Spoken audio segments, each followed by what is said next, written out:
All right, let's jump right in. Today, we're diving into this explainer that breaks down a truly fascinating analysis by Ishrat Husain on the root causes of Pakistan's economic and energy woes.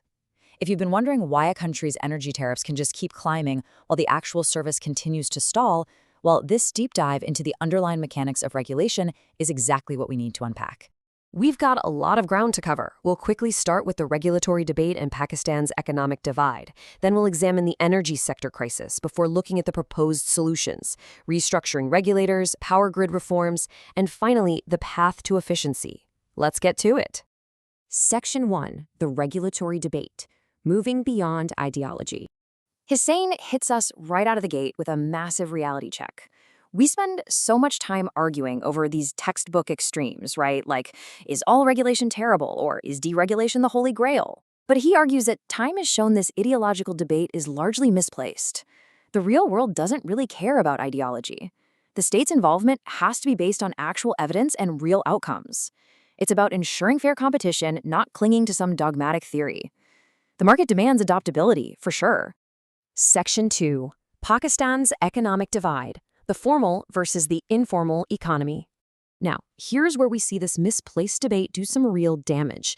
It creates a very stark divide in Pakistan's actual economy. On one hand, you've got this heavily over-regulated formal sector. Legitimate businesses are literally choked by procedures and discretionary powers that actively discourage innovation and investment. But then, look at the flip side. You have a completely lax informal sector. Because enforcement is stretched so thin, dangerous actors, think quacks or sellers of counterfeit drugs, they completely escape oversight. So, by over-regulating the good guys, the system actually pushes thousands of enterprises to stay undocumented in the shadows. And that costs the nation massive amounts of economic output, desperately needed jobs, and huge chunks of tax revenue. Section 3, the energy sector crisis. A failure of governance. So how exactly does this regulatory dysfunction play out in the real world? Let's look at Pakistan's struggling energy sector. Back in the early 2000s, the government tried to solve some glaring conflicts of interest by separating powers into this specific structure. I mean, you simply can't have a fair market if the referee also owns one of the competing teams. So they smartly divided it up. Ministries were assigned policy formulation, state-owned enterprises handled the commercial operations, and independent regulators were set up strictly for oversight and consumer protection. Which begs the very obvious question. Have the aims of reform actually been achieved 25 years later? Well, the answer, unfortunately, points to a massive structural failure. Today, consumers are getting hit with sky-high energy tariffs, making electricity completely unaffordable for so many households. On top of that, service delivery is incredibly poor, and the nation is drowning in a circular debt that literally runs into the trillions of rupees. Trillions! These are the severe, real-world symptoms of a crisis that's still happening right now, despite the existence of specialized regulators like NEPRA and OGRA. Here's the real kicker. The crisis isn't happening because of a lack of regulation. It's because of bureaucratic interference. The ministries basically refuse to fully transfer their authority. And instead of hiring specialized experts, actual economists or energy market specialists, regulatory board appointments are often based on loyalty or just treated as post-retirement accommodations for bureaucrats. And because they lack that specific expertise, these regulators end up blurring the lines. They start exercising operational oversight over management instead of sticking to market regulation. It creates a totally chaotic environment where true accountability just vanishes. Section 4, restructuring the regulators, NEPRA and OGRA. To fix this, Husain outlines a detailed restructuring framework, and he uses a brilliant analogy here. Think about the State Bank of Pakistan. They regulate the banking system, right? But they don't directly determine the price of banking services. They just make sure the bank is financially sound and playing fair. NEPRA and OGRA need to evolve into that exact same mindset. They need to step away from direct price setting and micromanagement and shift their focus towards market surveillance, protecting consumers, and preventing anti-competitive behavior. Setting the rules of the game, basically, without dictating every single play.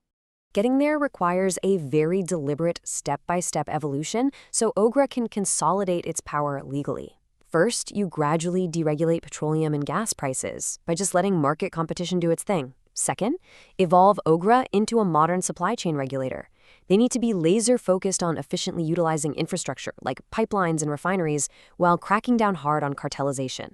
And step 3, transfer the regulatory oversight of the Directorate General Petroleum Concessions and the Department of Explosives directly to OGRA, Bringing fragmented bodies under one roof eliminates those blurred lines we talked about and gives the regulator some actual legal teeth.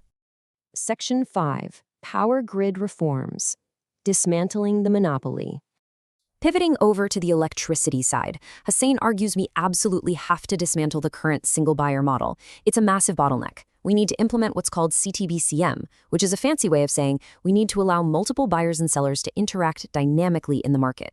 Now, the government would still retain ownership of the physical transmission network to recover wheeling charges, but the actual generation and supply become competitive. Plus, instead of this uniform national tariff that blankets the whole country, which is super inefficient, we should replace it with targeted subsidies, specifically for remote, disadvantaged regions that actually need the support. And when it comes to privatizing the distribution companies, or DISCOs, we have to be incredibly careful. The explainer makes a vital point here. Simply replacing a public monopoly with a private one is not a solution. You don't just sell it all off. Privatization has to be done by leasing the publicly owned assets, including any surplus land, to competitively selected professional operators. The state guards the assets, the professionals run the system. Section 6. The Path to Efficiency. Fixing Governance. At the end of the day, literally none of these structural changes will matter if we don't fix the governance. Boards have to focus entirely on oversight and audit, not operational management. Let a professional CEO run the day-to-day, and the moment someone joins a board, they must be independent. They cannot be taking back-channel directives from central or provincial governments. Furthermore, those boards must include actual independent experts in energy, law, finance, and tech. Recruitment has to be strictly merit-based through open competition. Husain's ultimate takeaway here is incredibly powerful. Intelligent, impartial regulation is the only way to attract investment and provide affordable energy. It's not a binary choice between full state control or a Wild West free-for-all. It's about crafting rules that make the market work for the people and actually having the discipline to enforce those rules fairly. Which brings us to a really provocative thought to consider as we wrap up this explainer. If regulation is meant to protect the market, who protects the regulators from political interference? Because as we've seen, the rules only work when the referees are truly allowed to be independent. Designing the perfect regulatory system on paper is one thing, but cultivating a political culture that actually respects the autonomy of those institutions, well, that's the ultimate challenge. Thanks so much for joining me on this deep dive into the mechanics of Pakistan's energy economy.